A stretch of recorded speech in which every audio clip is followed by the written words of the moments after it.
Bonjour à tous, bienvenue sur ce webinaire organisé par l'assurance maladie risque professionnel dont le thème est travail de bureau, comment prévenir les risques professionnels. Donc, ce webinaire est animé par Patrice Grémont-Pré, contrôleur de sécurité, et moi-même, Caroline Delloy, ingénieure conseil, tous deux au sein de la Caisse d'assurance retraite et santé au travail des Hauts-de-France. Alors, Patrice, qui sommes-nous? Donc, je recommence. Donc, qui sommes-nous? Alors, donc l'assurance maladie, donc, qui est notamment représentée par l'INRS, les CGSS, la CRAM Île-de-France et les CARSAT de la France métropolitaine. Et donc, cette assurance maladie va vous accompagner de la prévention des risques professionnels. Donc, l'assurance maladie va pouvoir vous aider par le biais de formation, par le biais d'aide financière, mais également en vous permettant de consulter de la documentation technique que vous trouverez gratuitement sur le site internet de l'INRS. Donc, les missions de l'assurance maladie, vous les connaissez sans doute. La principale consiste à prévenir les risques professionnels, mais aussi d'assurer la tarification et l'indemnisation en tant qu'assureur obligatoire de toutes les entreprises du régime général. Alors voilà, pour la présentation, on va rentrer dans le vif du sujet. Donc aujourd'hui, nous allons vous parler aujourd'hui notamment des activités de bureau et de la santé au travail qui se lie à ces activités de bureau. On va vous parler également de la prévention des risques professionnels pour cette activité de bureau et des solutions qu'on pourrait mettre en place pour les petites entreprises, les TPE. Et on vous présentera notamment en fin de webinaire différents outils qui seront à votre disposition pour mettre en œuvre tout cela. Alors, simplement, rapidement, vous parlez de Webikeo. Donc ici, vous êtes en ligne.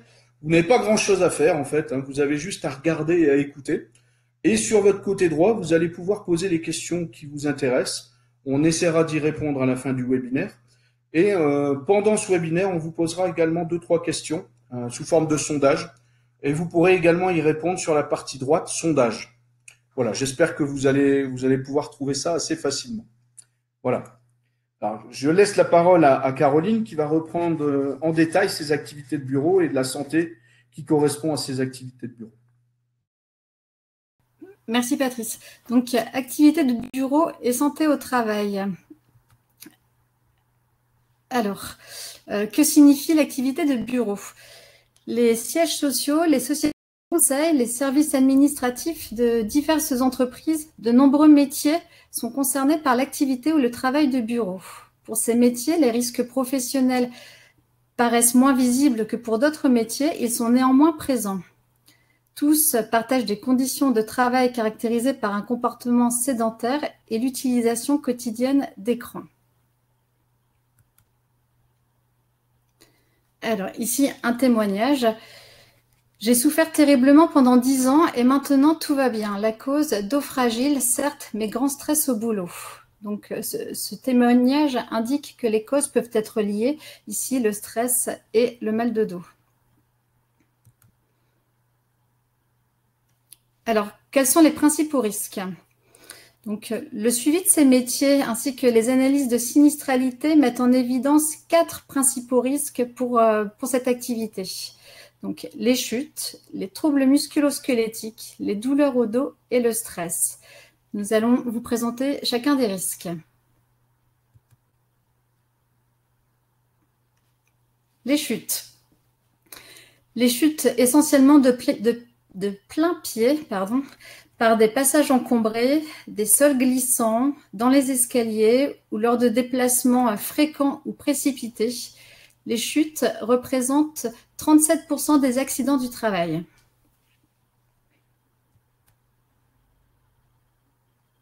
Ensuite, ce que l'on appelle les TMS, donc les troubles musculo-squelettiques ainsi que la fatigue visuelle. Ces troubles sont occasionnés par la position adoptée au quotidien. Donc, les TMS représenteront essentiellement des maladies professionnelles telles que les lombalgies. Les douleurs au dos. Donc, les douleurs au dos peuvent être occasionnées par du port de matériel, du déplacement de charges lors d'activités d'archivage, de stockage, de déplacement. Donc, les douleurs au dos sont source d'accidents du travail. 36% des accidents du travail pour les métiers d'activité de bureau sont liés à des manutentions manuelles.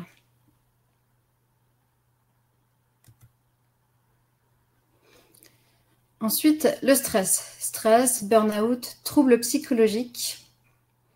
Le stress peut être marqué par l'organisation du travail, la charge de travail, l'absentéisme d'un collègue, l'environnement de travail tel qu'un environnement bruyant. Le stress va également être un facteur aggravant des 3 précédents risques, donc, qui sont, je le répète, les chutes, les TMS et les douleurs au dos.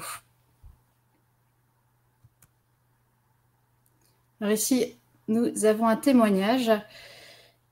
Je n'avais même pas remarqué que j'étais fatiguée, alors que quand j'étais chez le médecin, j'avais 8 de tension. Je me revois aller au boulot en chialant. À la fin, je ne me souvenais même plus du prénom de la personne assise à côté de moi. Le stress peut engendrer des maladies à caractère professionnel.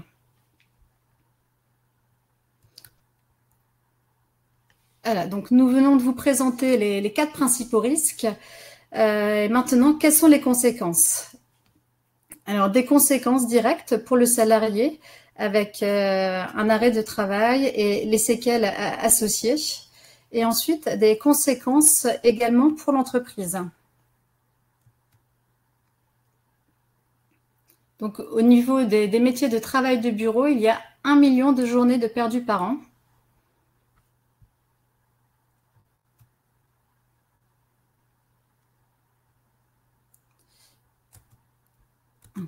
Alors, 70 jours d'arrêt en moyenne pour un accident du travail.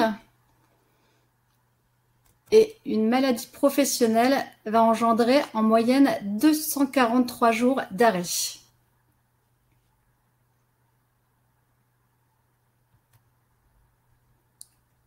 Alors, premier quiz. À votre avis, quels sont les coûts indirects pour l'entreprise générés par les maladies et accidents du travail? Donc, on va vous laisser répondre via l'onglet sondage sur le côté. Et on vous laisse 1 minute pour sélectionner vos réponses.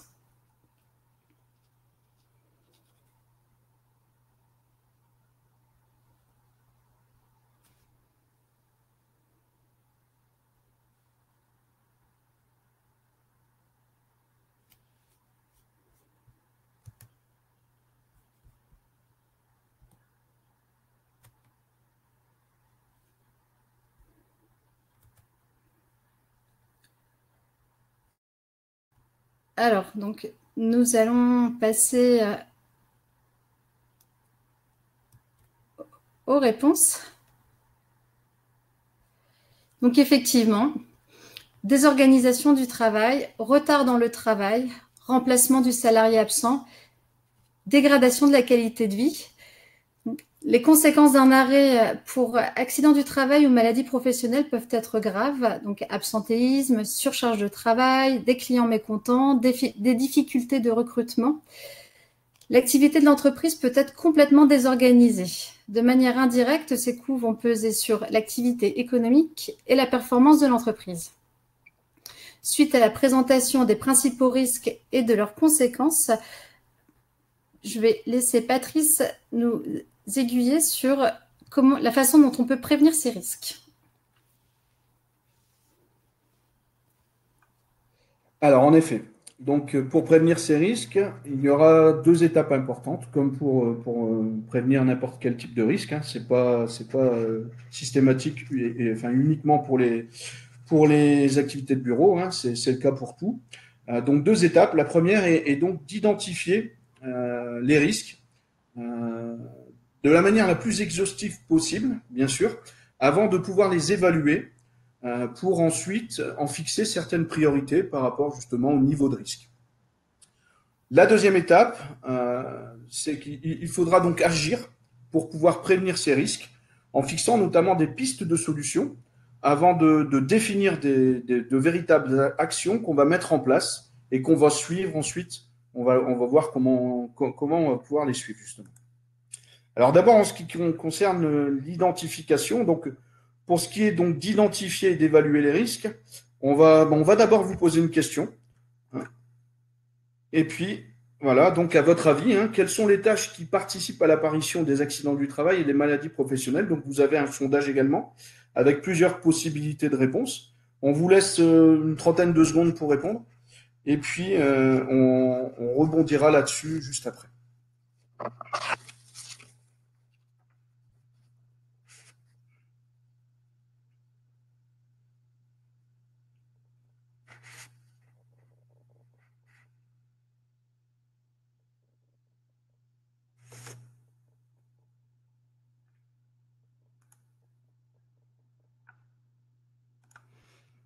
Voilà, je pense que vous avez eu le temps de répondre. Donc, comme tout à l'heure, en effet, il fallait tout cocher. On va prendre point par point. D'abord, en ce qui concerne le fait de ranger des documents. En effet, ça, c'est une des tâches qui sera importante et qui va voir apparaître notamment un risque de troubles musculo-squelettiques, un risque de douleur au dos, suivant les poids qu'on va soulever et surtout la fréquence de déplacement de ces objets. Mais ça peut aussi entraîner des risques psychosociaux si on est débordé pour faire tout ça. Alors deuxième chose, travailler toute la journée devant un écran. Donc là, on sait en effet que c'est une fatigue visuelle qui peut entraîner un certain stress et qui peut être un facteur aggravant, notamment pour les troubles musculo-squelettiques. Ensuite, on va parler du fait de répondre à une surcharge exceptionnelle de travail. Alors là, clairement, vous savez que ça peut entraîner des risques psychosociaux et on verra tout à l'heure comment on va pouvoir agir pour remédier à cela.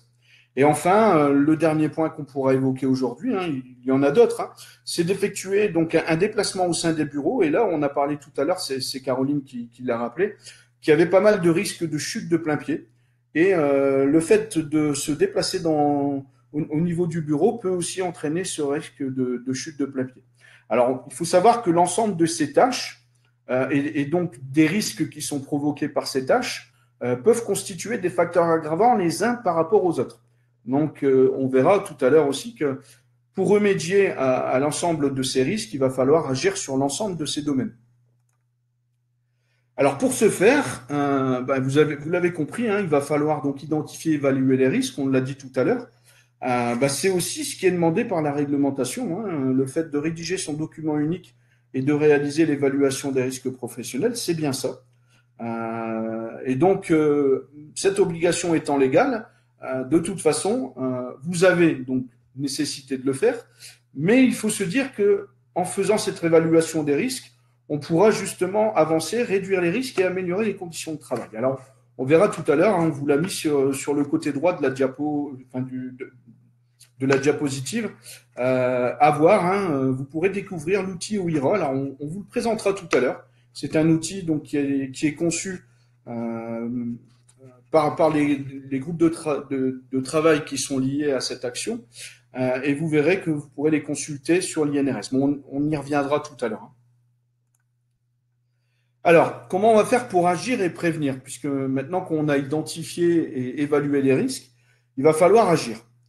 Alors, pour ce faire, on a plusieurs possibilités, bien sûr, mais l'objectif est d'agir directement sur les risques pour les réduire, mais aussi pour améliorer donc les conditions de travail. C'est ce que j'expliquais tout à l'heure. Il faudra donc rédiger un plan d'action avec des actions qui vont devoir être planifiées une fois décidées et qui devront être suivies pour leur réalisation et pour leur efficacité.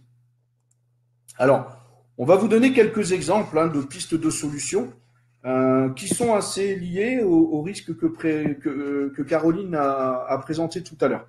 Donc, on va commencer par la réduction du risque de chute et des risques qui sont liés au déplacement interne. Donc, quelques exemples.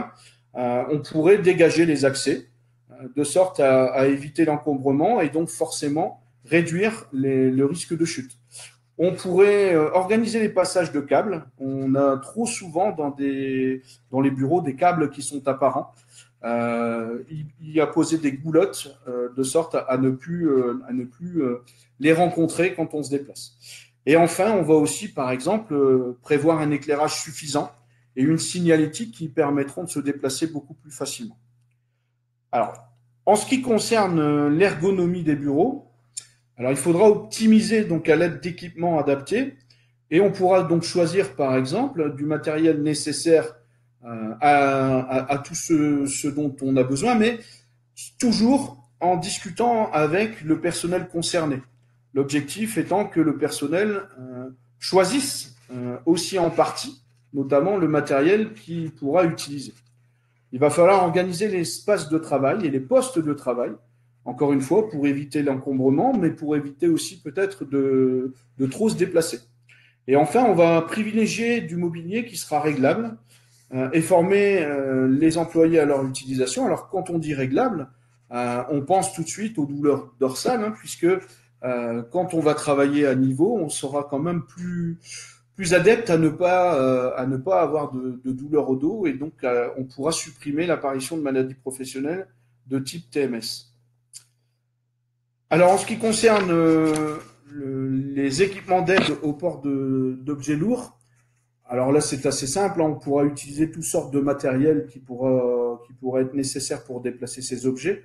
Donc, on va parler de diable, on va parler de chariot à roulettes, on va parler de table roulant, de tout ce qui peut justement vous aider à réduire ces efforts, en sachant encore une fois qu'il va falloir les choisir pour qu'ils ne soient pas trop encombrants quand même dans l'ensemble de l'espace. Enfin, donc, pour adapter l'organisation au travail, il va falloir donc équilibrer la charge de travail. Alors, quand on dit équilibrer, c'est par rapport à l'ensemble du personnel, mais peut-être aussi par rapport aux besoins. Il va falloir aussi réfléchir à ne pas tout accepter, de sorte à ce qu'on n'ait pas trop de travail en même temps. Donc on va justement anticiper les périodes de forte activité, hein, c'est lié. Si on sait qu'on risque d'avoir une période de forte activité à l'avenir, ben, il faudra se préparer, faire en sorte qu'on ait le personnel suffisant et que on ne soit pas embêté par d'autres actions qui pourraient justement nous perturber dans ces activités on va dire très élevées. Enfin, on va préférer les échanges oraux plutôt que les courriers, parce qu'on sait que sur les risques psychosociaux, il est quand même beaucoup plus facile d'échanger oralement et beaucoup plus compréhensible qu'écrire. Hein. Je pense que vous l'avez tous déjà testé. Hein. Quand on écrit, il y a toujours une interprétation qui peut être différente de ce qui se fait à l'oral. Voilà. Et donc pour le télétravail, je vais demander donc à Caroline de nous expliquer un peu ce qu'elle en pense. Merci Patrice. Donc effectivement, nous venons d'évoquer le travail de bureau et ses risques. Depuis quelques temps et avec la pandémie de Covid-19, la pratique du télétravail s'est amplifiée dans tous les secteurs. Comme pour le travail de bureau, le télétravail peut également être source de risques sur la santé et la sécurité des salariés. De ce fait, sa mise en place nécessite donc une préparation et un accompagnement bien adaptés. Les mesures de prévention vont concerner à la fois l'employeur, l'encadrement ainsi que les salariés. Donc, nous allons encore vous faire participer sur un nouveau sondage. Donc, à votre avis, quels sont les points de vigilance concernant les risques professionnels liés au télétravail ?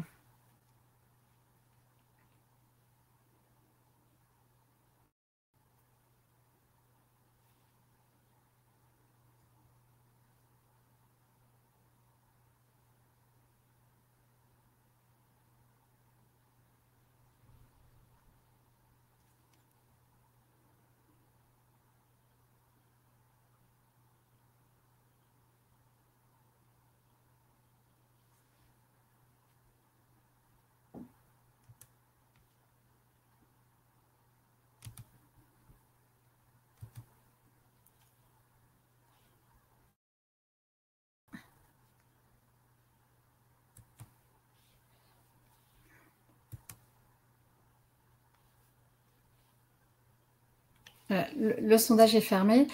Donc effectivement, afin de réduire les risques spécifiques à ce type d'organisation du travail, l'accompagnement des salariés par les entreprises est donc indispensable. Il doit porter sur les points de vigilance ci-dessus. Donc l'environnement de travail, l'espace de travail, les outils et les ressources adaptées à l'exécution des tâches, la gestion de l'autonomie et la charge de travail, ainsi que les rôles des managers de proximité. Donc, nous allons vous donner quelques conseils. Voilà, quelques conseils pour prévenir les risques du télétravail. Donc, tout d'abord, pour l'employeur, il s'agira de prendre en compte les spécificités du télétravail dans le document unique et d'en écrire les règles. Ensuite, d'accentuer l'accompagnement de proximité, donc au niveau de l'entreprise, pour les managers ainsi que pour les salariés. Il faudra également maintenir le lien entre les équipes télétravaillant et les équipes sur site. Le salarié est également impliqué dans l'évaluation des risques au niveau de son poste et on encourage le salarié à aménager un espace de travail adéquat dans le but de limiter les risques de TMS. Et ensuite, il est recommandé donc de s'assurer régulièrement du respect de l'équilibre pour l'ensemble des salariés. Donc, vous pouvez, si vous avez besoin de conseils sur l'organisation du télétravail ou la gestion du télétravail, vous pouvez retrouver des informations sur le site de l'INRS. Je vais donc laisser la parole à Patrice pour nous proposer les différents outils d'accompagnement existants. Alors en effet, je vous ai parlé d'outils en début de webinaire, donc on va vous les présenter. Je vais commencer par celui que j'ai cité en premier, qui concerne l'évaluation des risques professionnels, l'outil OIRA. Donc l'outil OIRA travail de bureau. Alors, il faut savoir qu'il existe des outils OIRA pour différents métiers. Donc là, bien sûr, on va vous parler de celui qui vous concerne pour l'activité de bureau. Mais tous les outils OIRA sont faits de la même manière. Donc, ils sont destinés donc à vous accompagner dans votre évaluation des risques. Et ils sont gratuits et anonymes. Donc ça, c'est aussi important. Donc, ils sont à votre disposition sur le site de l'INRS. Donc gratuit, accessible en ligne et donc je le disais totalement anonyme, c'est-à-dire que vous pouvez l'utiliser sans que qui que ce soit puisse savoir ce que vous avez mis dedans. Donc ça vous regarde, ça vous concerne. Derrière, vous aurez un plan d'action et puis c'est vous qui pourrez le gérer. Alors, point important, vous le voyez sur la droite, il y a un plan d'action Covid-19 qui est intégré et qui vous permettra donc d'identifier des mesures opérationnelles pour protéger vos salariés. Alors, pour vous l'expliquer, on a un petit film. Donc, c'est toujours plus intéressant, justement, de comprendre sous forme de film. Donc, il doit durer, je crois, à peu près 2 minutes. Donc, je vais vous le lancer.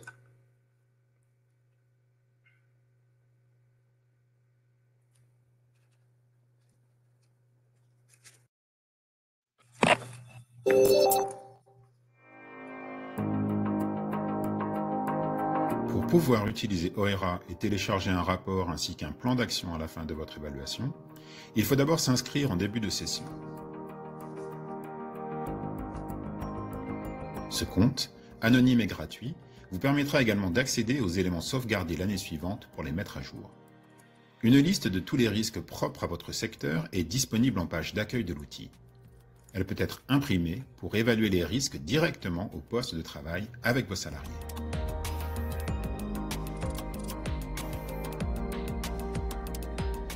À travers un questionnaire simple, vous sélectionnez les mesures déjà en place dans votre entreprise dans une liste prédéterminée.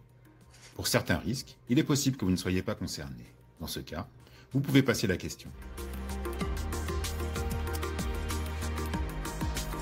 Vous pouvez aussi ajouter une autre mesure qui ne serait pas listée. Sur cette base, vous évaluez si le risque présent dans votre entreprise est maîtrisé ou non. Si vous n'avez coché que la moitié des mesures proposées, vous pouvez supposer qu'il reste nécessaire d'ajouter de nouvelles mesures à votre plan d'action. Dans ce cas, cochez Non, des mesures sont à ajouter au plan d'action. Vous pouvez alors sélectionner des nouvelles mesures standards qui seront ajoutées au plan d'action ou ajouter des mesures supplémentaires propres à votre situation de travail. Cliquez ensuite sur « Enregistrer et continuer » pour dérouler la suite du questionnaire.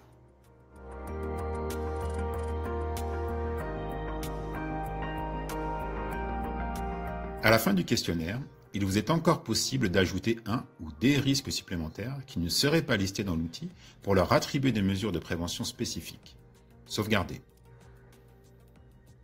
Cliquez ensuite sur « Enregistrer et continuer » et téléchargez le rapport que vous pouvez utiliser comme document unique sous la forme d'un fichier Word.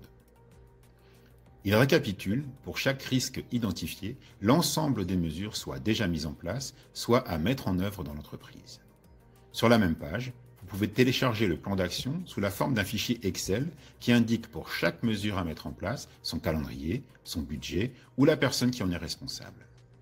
Votre entreprise sera la seule à pouvoir accéder à ces données. Rendez-vous sur www.inrs.fr/OERA pour découvrir les secteurs d'activité couverts par OERA.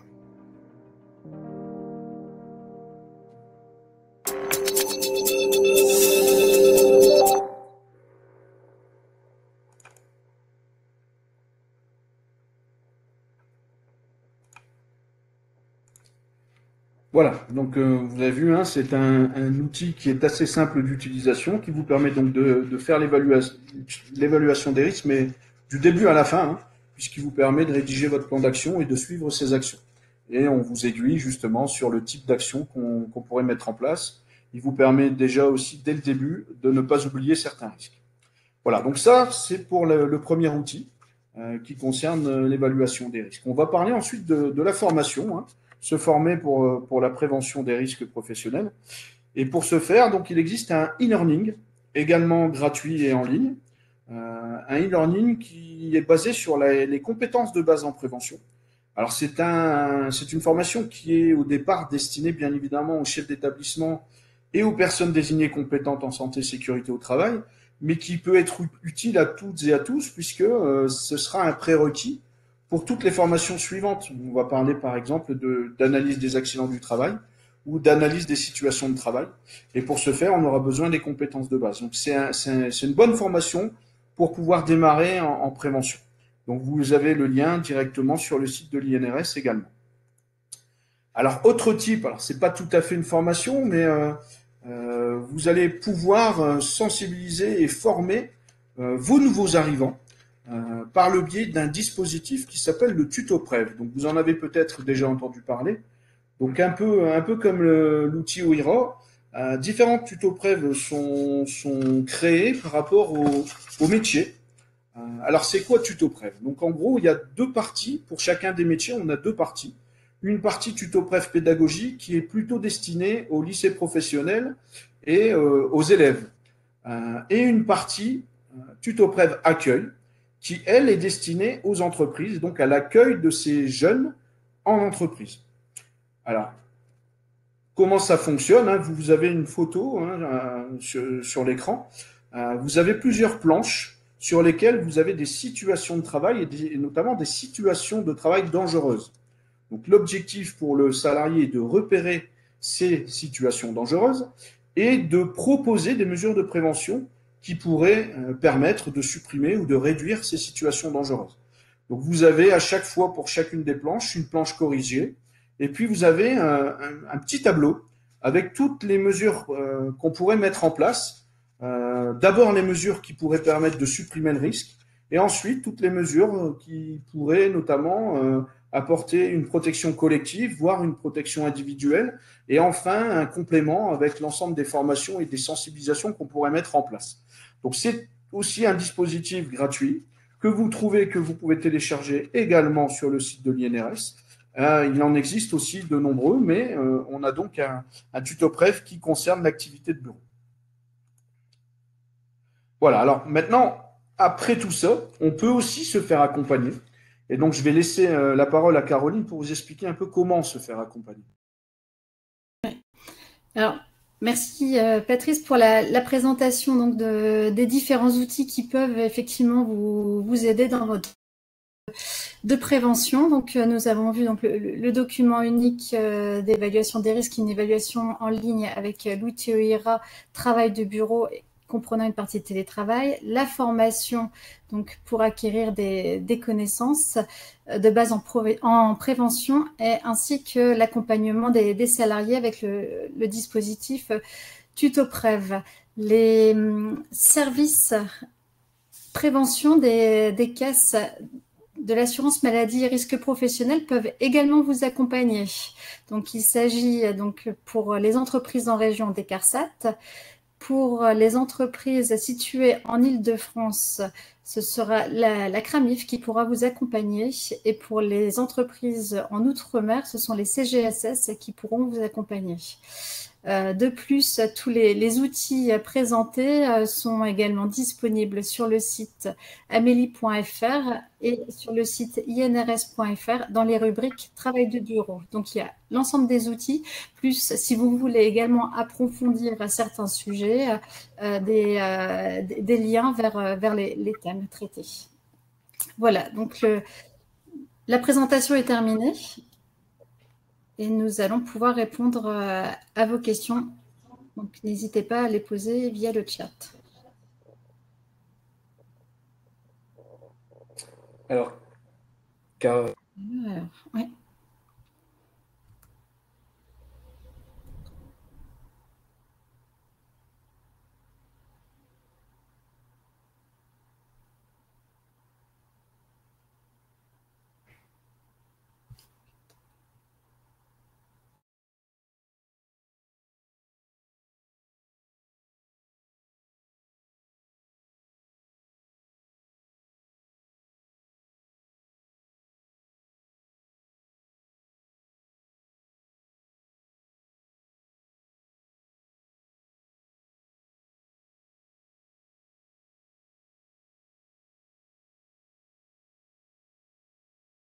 Alors, on a un problème de son. C'est bon là? Oui. Vous m'entendez? Oui. Donc, on a une première question de Yolande. Stress ou plutôt RPS? Bon, je vais répondre. Hein. Le stress fait partie des RPS. On est d'accord. Hein. Les RPS, ça englobe beaucoup de choses. Hein. Donc, le stress est un des facteurs des risques psychosociaux. Ah bah d'ailleurs, Ornella avait répondu par écrit juste en dessous. Donc, c'est parfait. Alors, la lombalgie n'est pas une maladie professionnelle. Est-ce que je vois ça? Ben si, elle est bien dans le tableau. Hein. La lombalgie, ça fait partie du tableau 98 notamment. Manutention de charges lourdes. Tableau 98. J'essaye de regarder. Hein. Alors, se déplacer entre les bureaux, ça évite de rester trop longtemps sur sa chaise aussi, effectivement. C'est vrai que se déplacer, ça évite également d'avoir une position assise forcée. Et donc, faut voir un petit peu l'équilibre sur les déplacements. Et tout à l'heure, ce qu'on disait, pour les chutes, il y a aussi beaucoup des déplacements précipités ou autres. C'est toute une organisation globale. Il faut trouver le bon arrangement. Alors, j'ai chaussures de sécurité pour l'utilisation des chariots. Alors, comme pour toutes les activités, hein, les chaussures de sécurité ne sont pas une obligation réglementaire. C'est bien à l'employeur de décider de les mettre en place ou pas, de les imposer. Et pour pouvoir les imposer, ce sera à lui de faire son évaluation des risques. Donc, en effet, on pourrait, même si c'est pas fréquent, le chef d'entreprise pourrait imposer le port de chaussures si on utilise des chariots qui pourraient justement provoquer des blessures aux pieds.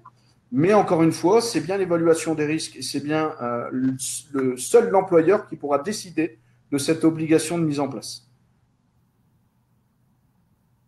Alors, on voit sensibilisation au TMS pour les personnes qui travaillent longtemps sur écran ou en télétravail. Oui, bien sûr. De toute façon, à partir du moment où vous avez un risque de TMS et que vous l'avez évoqué dans votre évaluation des risques, on vous conseillera toujours de commencer par une sensibilisation au TMS. Il faut déjà savoir de quoi on parle et il faut que les salariés comprennent justement ce que sont les TMS, comment ils apparaissent, pour pouvoir justement travailler avec vous sur la lutte contre ces TMS et les choses qu'on pourra mettre en place. Vous ne parlez pas des IPRP pour l'accompagnement en matière de prévention. Alors effectivement, là, nous avons présenté des outils vraiment accessibles aux entreprises. Ensuite, les entreprises peuvent faire appel donc au service prévention des tests régionales, mais également à leurs médecins du travail, ainsi qu'à des IPRP indépendants pour les accompagner dans leur démarche de prévention. Alors juste au-dessus, il y avait une question de Cécile. Hein. Existe-t-il une grille d'évaluation des risques professionnels liés à l'activité de bureau? Alors la grille, encore une fois, hein, la méthode à mettre en place, c'est celle qu'on propose par le biais des outils OIRA, que les services de santé au travail vous proposent également. Par contre, la grille d'évaluation, encore une fois, c'est chaque entreprise va avoir sa propre grille et va utiliser sa méthode et ses choix pour évaluer et donc pour comparer ces risques et ainsi déterminer des priorités. Donc, il n'y a pas de grille d'évaluation type, mais chaque entreprise doit se la créer à partir de la méthode qu'on vous préconise. Ensuite, comment l'employeur peut-il assurer son obligation de prévention pour des salariés en télétravail, puisque par définition, il ne maîtrise pas l'environnement du domicile du travail. Donc, effectivement, il ne maîtrise pas l'environnement, donc il doit tout de même demander, voir avec le salarié pour que le salarié s'installe dans des conditions les plus adéquates possibles pour assurer ses missions. Mais par contre, il y a d'autres points sur lesquels il peut être vigilant, c'est la charge de travail donnée, ainsi que le lien avec le reste de l'équipe et de communiquer régulièrement avec les salariés qui télétravaillent.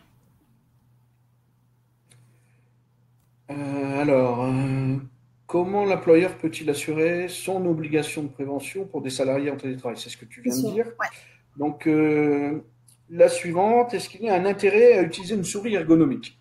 Alors là, encore une fois, hein, bien sûr qu'il y a un intérêt.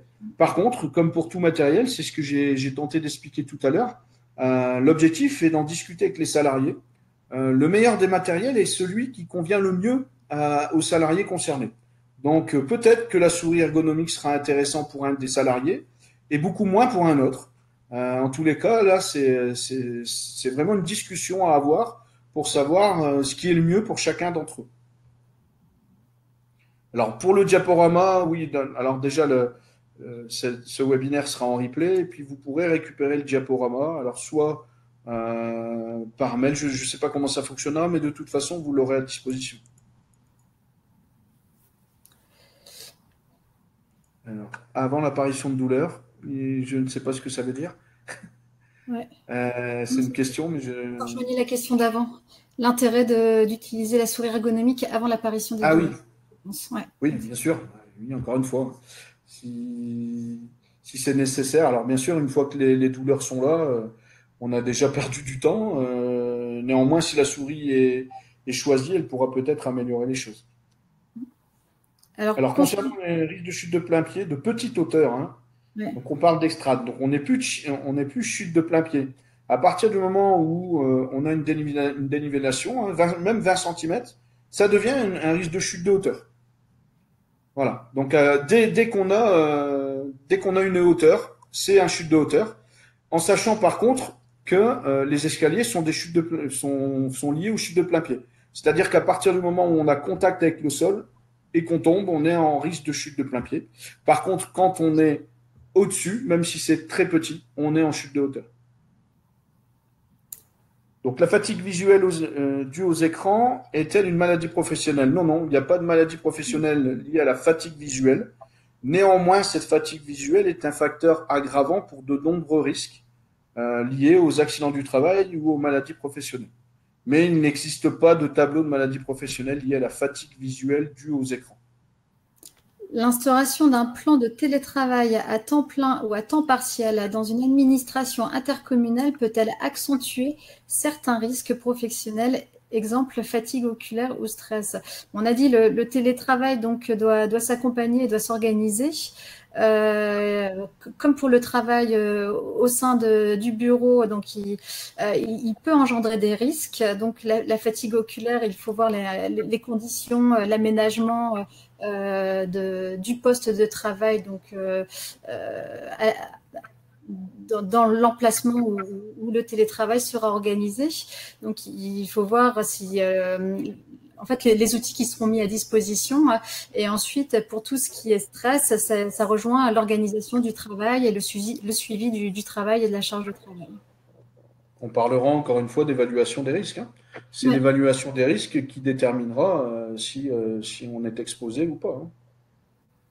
Alors, je ne comprends pas trop les liens, abrication, complémentarité entre les CPAM, l'INRS, présence, les SSTI. Alors, il y aurait beaucoup de choses à dire, mais c'est pas l'objet de ce webinaire, donc on va peut-être pas y répondre là, mais on travaille tous ensemble avec des liens, mais des activités différentes. En tous les cas, tout est lié pour aider les entreprises dans le cadre notamment des risques professionnels. Alors, du coup, des indicateurs pour le suivi des risques professionnels identifiés dans cette présentation. Alors, des indicateurs, oui, il peut y en avoir plusieurs. Donc, tout ce qui est déjà des indicateurs d'absentéisme, d'accident du travail, les indicateurs de turnover également peuvent vous aider pour vous donner des informations sur la situation de l'entreprise. Mais aussi, vous pouvez aussi également définir d'autres indicateurs en un petit peu donc les collègues en fonction du travail mené. Est-ce que beaucoup doivent interrompre leur travail, se remettre sur d'autres missions? Là, je fais le lien avec. Je suppose que la question rejoint la question de comment mesurer les risques psychosociaux. Et de ce fait, vous pouvez également vous déterminer des indicateurs, mais à plusieurs également sur les tensions, ou si vous recevez du public, est-ce qu'il y a des tensions avec les clients.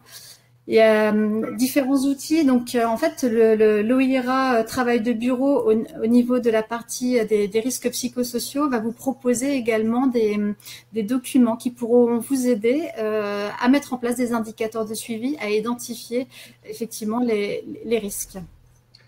Donc oui, pour répondre à Hugo, d'ailleurs, juste en dessous, Yolande a déjà en partie répondu, hein. Voilà, Comment mesurer les risques psychosociaux? Donc il faut d'abord les évaluer.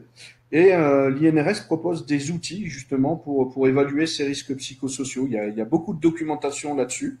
Donc n'hésitez pas à aller télécharger tout ce dont vous avez besoin pour faire cette évaluation des risques.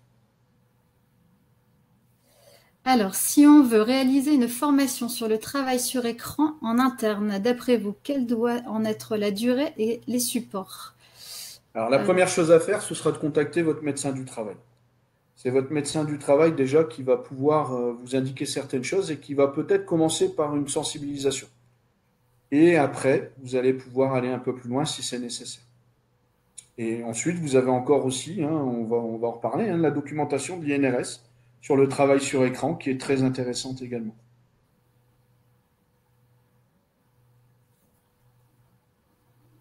Alors ici, on a comment traiter un événement, exemple chute de plein pied, au domicile lors des missions de télétravail. Accident de travail, alors on nous demande si c'est un accident de travail, même si nous n'avons pas connaissance de l'installation des salariés à domicile. Alors en effet, quand on est en télétravail et qu'on a un accident, c'est en effet un accident du travail, car on est toujours sous la subordination du chef d'entreprise. Donc ce sera, quoi qu'il arrive, reconnu un accident de travail. Ce qui sous-entend qu'en amont, il est très important d'essayer de faire l'évaluation des risques la plus exhaustive possible du lieu de télétravail. Alors vous allez me dire c'est compliqué, on n'est pas obligé de laisser entrer notre employeur, on est d'accord. Par contre, il y a peut-être des questionnaires qu'on pourrait transmettre aux salariés pour expliquer un peu comment ça se situe chez lui et voir un peu comment on peut optimiser tout ça. Par contre, ce qui est sûr, c'est quand on est en télétravail et qu'on a un accident, on est bien en accident du travail. Alors, pour faire l'analyse des accidents du travail, ensuite, en effet, il faudrait qu'on accepte que nos collègues qui réalisent l'analyse dans notre entreprise viennent chez nous pour voir un peu ce qui s'est passé. Ça, c'est un accord interne, je dirais, en entreprise. Alors, chute dans l'escalier, c'est bien chute de plein pied. C'est bien chute de plein pied puisqu'on est toujours en contact avec le sol. On n'est pas en chute de hauteur. L'employeur doit lui aussi évaluer les risques liés à son activité de chef d'entreprise. Donc, l'employeur doit assurer la sécurité et santé au travail de l'ensemble des salariés. Il doit donc évaluer les risques. Oui, il doit également mesurer un petit peu son activité et les risques associés. Alors là, je vois dernière question de Perrine.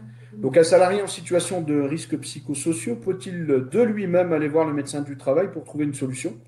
Tout salarié est en droit de demander un rendez-vous avec son médecin du travail, évidemment. Alors, pour trouver des solutions, évidemment aussi, mais de toute façon, quoi qu'il arrive, il va falloir que ce salarié discute avec sa direction, puisque s'il a des propositions à faire, donc je dirais direction ou CSE, s'il a des propositions à faire, il va falloir qu'elles soient discutées avec un décisionnaire pour pouvoir justement prendre une décision de mettre en place ou pas. Mais en tous les cas, tout le monde peut prendre rendez-vous avec son médecin du travail, évidemment.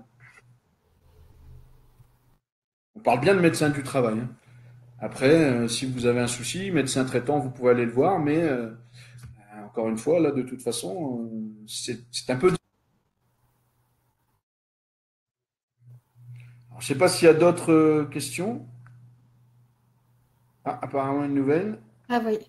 Une salariée en maladie depuis 1 an et demi, peut-on demander le médecin du travail pour voir l'invalidité ou pas? Avant sa reprise, elle doit effectivement voir le médecin du travail.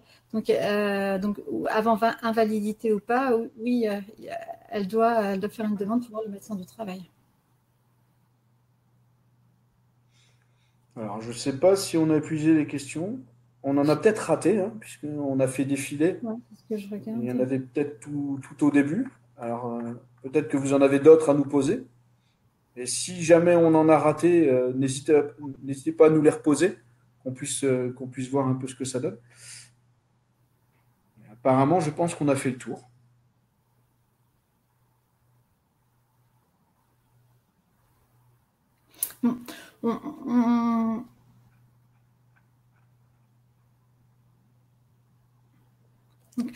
On en profite du coup pour vous rappeler que l'ensemble des outils présentés donc, sont disponibles sur le site de l'INRS et sur le site amélie.fr dans l'espace travail de bureau. Donc il y a les outils plus également d'autres supports non présentés là lors du webinaire. Alors il y a une dernière question. Hein. Bonjour, que pensez-vous d'un arrêt de travail d'une durée d'1 an? On se positionnera pas là-dessus, hein. C'est pas notre domaine. C'est pas à nous de juger de tout cela. Et il y a des médecins qui donnent un arrêt par rapport aux séquelles entre guillemets du salarié. Et nous, on n'a pas à se positionner là-dessus. Hein. On travaille en prévention des accidents, mais pas sur le jugement des arrêts de travail.